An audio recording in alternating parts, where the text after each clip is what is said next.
Selamat pagi anak-anak. Bagaimana kabarnya? Puji Tuhan, semua sehat-sehat ya?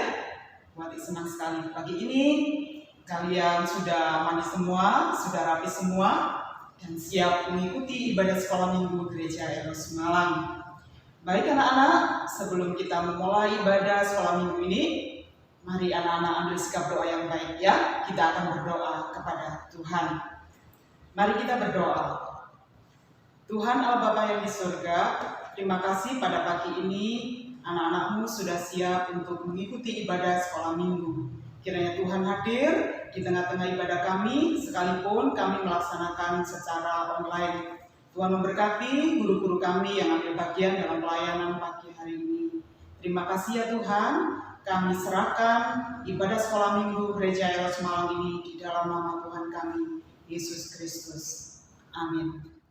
Anak-anak yang terkasih, hari ini kita merayakan Hari Raya Pentakosta, ya. Mungkin anak-anak tahu ya, apa itu Hari Raya Pentakosta? Itu hari turunnya Roh Kudus. Nah, setelah Tuhan Yesus naik ke surga, Tuhan kirimkan Roh Kudus untuk menolong kita ya, memimpin dalam hidup kita sehari-hari, ya toh? Makanya kita senang ya jadi anak Tuhan ya, tidak pernah ditinggalkan, ya. Tuhan selalu mengasihi kita, Tuhan selalu menolong dan selalu mengiring setiap langkah kehidupan anak-anak semua. Ayo kita memuji Tuhan dengan sepenuh hati ya. Aku senang jadi anak Tuhan.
Ujian tadi mengatakan kepada kita anak-anak ya, sebagai anak Tuhan kita tidak boleh suka berbohong ya. Juga apa tadi? Kita tidak boleh nakal. Kenapa nak? Karena Tuhan itu mengasihi kita loh ya. Tuhan kasihnya luar biasa kepada anak-anaknya. Maka kita sebagai anak-anak Tuhan harus belajar juga mengasihi teman-teman kita, mengasihi guru, mengasihi orang tua ya. Kita harus berhati-hati menggunakan bibir kita, menggunakan tangan kita, menggunakan kaki kita. Karena apa? Karena Tuhan kita di dalam kerajaan surga selalu melihat setiap tingkah laku kehidupan kita. Ayo anak-anak, kita bangkit berdiri ya. Kita akan menyanyi lagi penuh semangat ya. Kita ikuti gerakannya ya. Hati-hati. menggunakan mulutmu. Ayo kita menyanyi. Hati-hati gunakan tanganmu, hati-hati gunakan tanganmu, karena Bapa di surga selalu lihat ke bawah. Hati-hati gunakan tanganmu,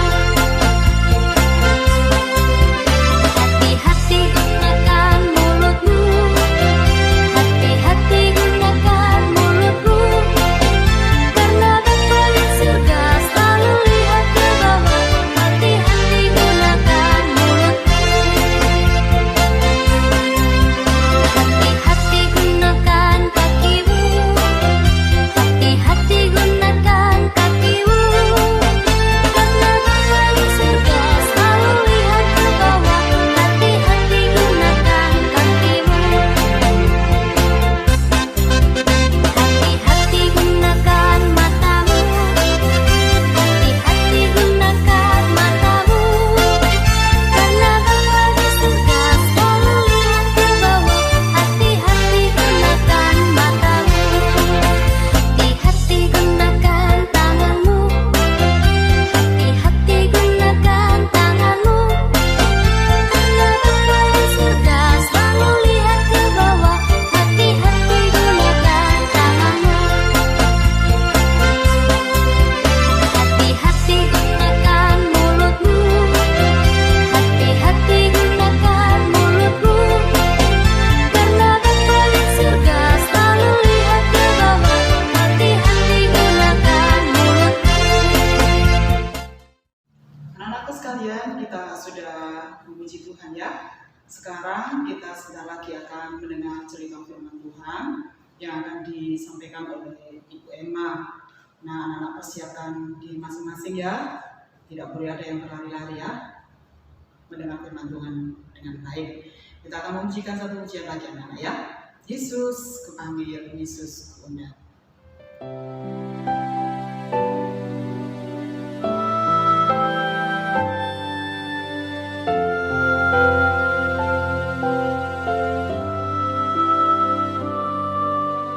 Yesus ku panggil, Yesus ku undang, masuk dalam hatiku. Yesus ku panggil, Yesus ku undang, masuk dalam hatiku. Memimpin, menuntun setiap langkah hidupku, sucikan, kuduskan semua dosaku. Yesus ku panggil, Yesus ku undang, masuk dalam hatiku. Yesus ku panggil, Yesus ku undang, masuk dalam hatiku. Memimpin, menuntun setiap langkah hidupku, sucikan, kuduskan semua dosaku.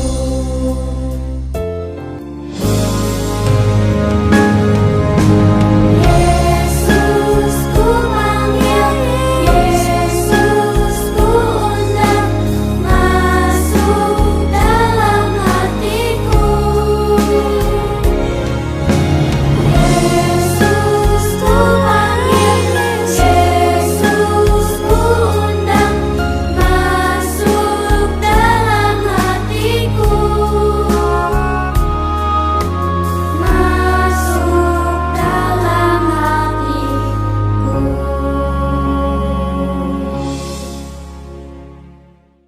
Terima kasih Bu Ati. Nah, anak-anak sekolah minggu, Bu Emma mau tanya, apakah yang terpikir oleh kalian tentang Bapak Abraham? Ya, Bapak Abraham adalah Bapak segala bangsa. Allah menjanjikan keturunan yang banyak. Seperti apa? Indah menjadi langit. Ya, betul. Seluruh bangsa akan diberkati melalui dia. Apakah kalian bisa mengerti Kenapa Allah senang melihat iman Abraham? Karena meskipun Abraham seringkali mengatakan tidak, dan banyak cobaan, tapi Abraham tetap percaya kepada Allah. Nah, di dalam surat Galatia, Paulus menjelaskan bahwa Yesus Kristus adalah keturunan Abraham. Pada waktu Tuhan Yesus di kayu salib berkata, sudah selesai. Apa artinya? Waktu itu keselamatan segala bangsa sudah dimulai dan diresmikan. Pada hari Paskah, Tuhan Yesus bangkit dari kubur sebagai pemenang atas iblis dan kematian.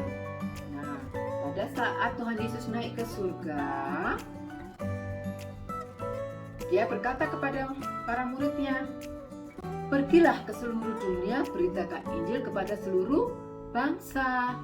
Kemudian Tuhan Yesus menyuruh para murid menunggu di Yerusalem sampai mereka menerima kuasa dari surga, yaitu pada hari Pentakosta.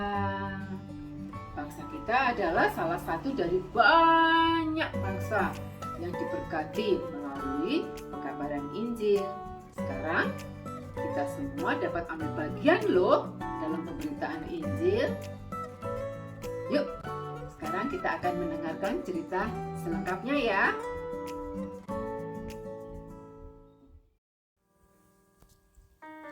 Hari Raya Pentakosta. Penduduk di kota Yerusalem sedang sibuk dengan persiapan untuk suatu hari raya penting yang disebut Hari Raya 7 Minggu. Karena terjadi 7 minggu sesudah Paskah atau Hari Raya Pentakosta diadakan 50 hari sesudah Paskah. Kadang-kadang juga disebut Hari Raya Hasil Pertama. Kenapa demikian? Karena berkaitan dengan panen. Hari Raya Pentakosta tidak seramai Hari Raya Paskah. Orang-orang Yahudi baik yang tinggal di Palestina maupun yang berada di luar negeri berkumpul kembali di Yerusalem. Mereka mengadakan pesta buah-buahan yang pertama karena panen gandum sudah selesai. Dengan sukacita semua orang datang mengucap syukur atas berkat panen. Mereka membawa korban syukur ke dalam bait Allah.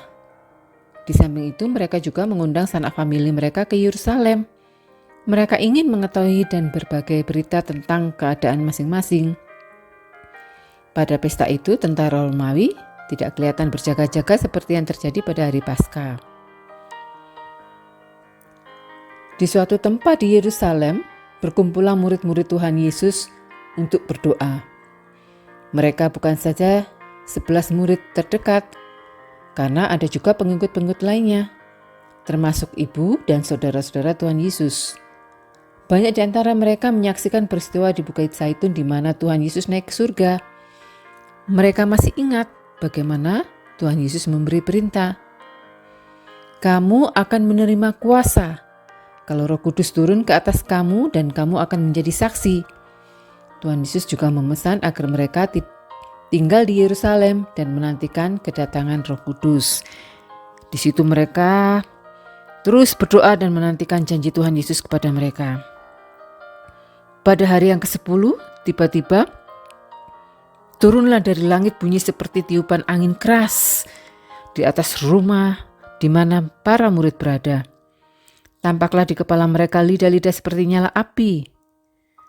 Murid-murid Tuhan Yesus merasakan sesuatu yang indah terjadi, sebagai tanda bahwa Roh Kudus sudah turun ke atas mereka, sesuai janji Tuhan Yesus. Kuasa Roh Kudus menjadikan murid-murid kuat dan berani. Mereka tidak takut dan tidak ingin menyembunyikan diri lagi. Sekarang mereka rindu untuk berbicara tentang Tuhan Yesus. Mereka tinggalkan ruangan doa dan bertemu dengan orang-orang banyak di luar.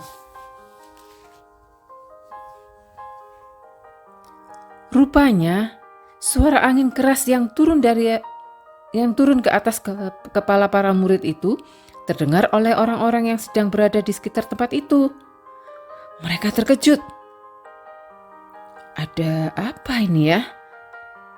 Mereka bertanya-tanya dan memberitahukan kepada yang lain. Hanya dalam waktu singkat, di sekitar tempat itu telah dikerumuni oleh banyak orang yang keheranan. Mereka mendengar ucapan dari berbagai-bagai bahasa, bukan hanya bahasa yang digunakan di Yerusalem. Di antara orang-orang yang berkerumun itu ada yang berasal dari Mesopotamia, Mesir, Libya, Elam, Roma, dan tempat-tempat lain. Mereka masing-masing mendengar ucapan kabar baik mengenai Tuhan Yesus dalam bahasa mereka sendiri. Maka mereka sangat-sangat heran. Siapakah mereka ini? Orang-orang semakin berdesak-desakan sambil bertanya satu kepada yang lain. Seorang di antara mereka berkata, "Bukankah mereka semua berasal dari Galilea?" Yang lain menjawab, "Tapi bagaimana mungkin mereka dapat berbicara dalam bahasa kita masing-masing? Mungkin mereka sedang mabuk anggur." Memang pantas orang banyak itu tak mengerti apa arti dari semuanya itu. Murid-murid yang sedang berkumpul dan baru menerima janji Tuhan Yesus adalah orang-orang Galilea yang sangat sederhana. Pakaian mereka sederhana, bahasa sehari-hari mereka sangat sederhana. Tetapi hari itu mereka berkata-kata tentang Tuhan Yesus dengan bahasa mereka sendiri yang tidak pernah mereka ketahui sebelumnya.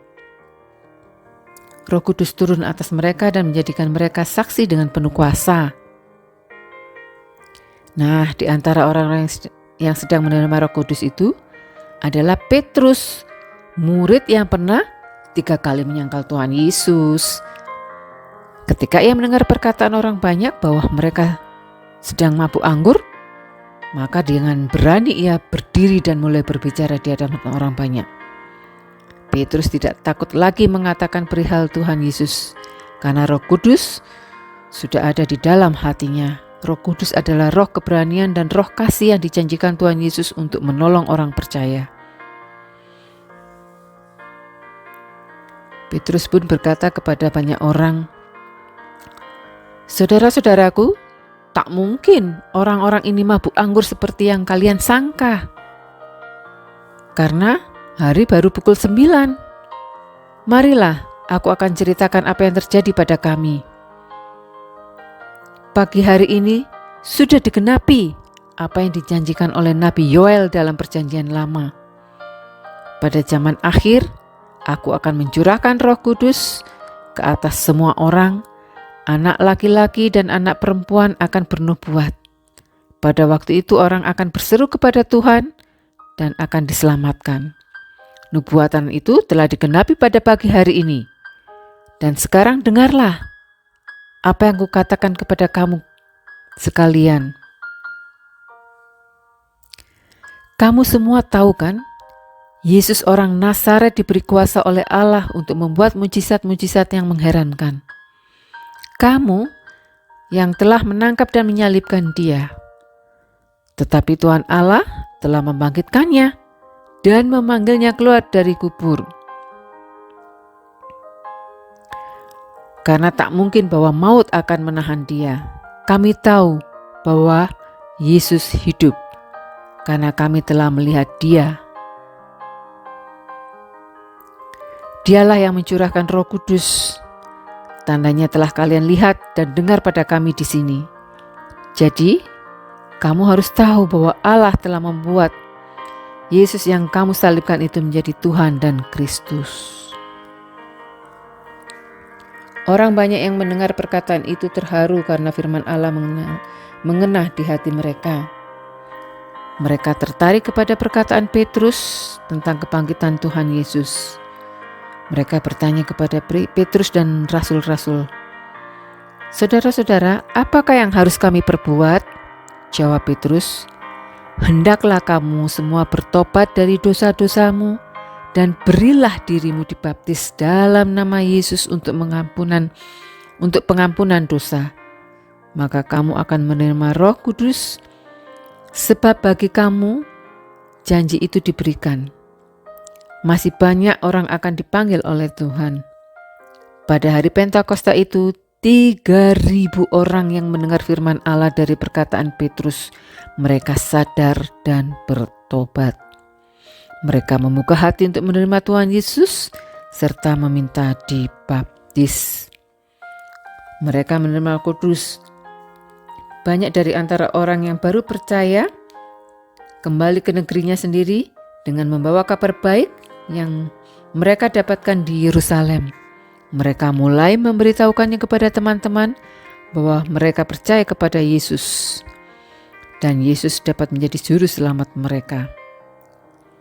Dengan cara ini berita baik mulai disebarkan dan sampai hari ini masih berjalan di tiap-tiap bangsa. Nah, tadi kita sudah mendengarkan tentang cerita Tuhan Yesus. Anak-anak sekolah minggu, tempat tinggal kita kan di Indonesia nih, jauh dari kota Yerusalem. Dan sudah lewat 2000 tahun sejak hari Pentakosta yang pertama. Tetapi hari ini Tuhan memanggil kita lewat firman-Nya tadi. Jadi kita harus bersyukur, bersukacita karena Tuhan sudah memberikan Roh Kudus kepada kita semua yang menerima Tuhan Yesus. Kalau dari kalian belum terima Tuhan Yesus, kalian boleh menerimanya sekarang juga. Minta kepada Tuhan Allah mengampuni dosa kamu dan undang Tuhan Yesus dalam hatimu. Roh Kudus akan membimbing agar hidupmu dipakai oleh Tuhan dalam memberitakan kabar baik kepada orang lain. Kalian bisa loh jadi berkat bagi orang lain. Bagaimana caranya, Benoya? Caranya kita bisa mendoakan orang lain. Kita juga bisa menolong orang lain yang dalam kesusahan. Iya. Nah, pelajaran hari ini anak-anak bahwa anak-anak harus mengetahui bahwa Yesus adalah keturunan Abraham yang membawa berkat kepada seluruh bangsa. Dan Anak-anak, bukalah hatimu kepada Roh Kudus yang bisa memenuhi kalian dengan kasih. Kasih untuk siapa? Untuk orang lain, Untuk bahkan orang untuk bangsa-bangsa lain juga. orang lain juga. Anak-anak sekolah minggu, kalian juga keturunan Abraham, yaitu siapa saja yang percaya kepada Tuhan Yesus, karena Tuhan Yesus adalah benih janji dari Abraham. Nah, sekarang ayat hafalannya ya, diambil dari Galatia 3 ayat 29. Dan jikalau kamu adalah milik Kristus, maka kamu juga adalah keturunan Abraham dan berhak menerima janji Allah. Galatia 3 ayat 29. Kita berdoa untuk firman Tuhan. Oke, lipat tangan. Oke, lipat tangan, tutup mata, Kita kita berdoa. Mari Let's kita pray. berdoa. Tuhan Yesus, terima kasih karena Engkau telah memberikan kepada kami menjadi anak-anak-Mu. Engkau telah memberkati kami dan kiranya Tuhan jadikan kami anak-anak-Mu yang baik dan Roh Kudus-Mu ya Tuhan yang boleh memampukan kami untuk kami memberitakan akan firman-Mu kepada orang lain dan kepada bangsa lain juga. Terima kasih Tuhan Yesus. Di dalam tangan pengasihan-Mu kami boleh berserah dan mengucap syukur. Haleluya. Amin. Amin. Oke, selamat Bye-bye. hari Minggu. Bye-bye. Bye-bye.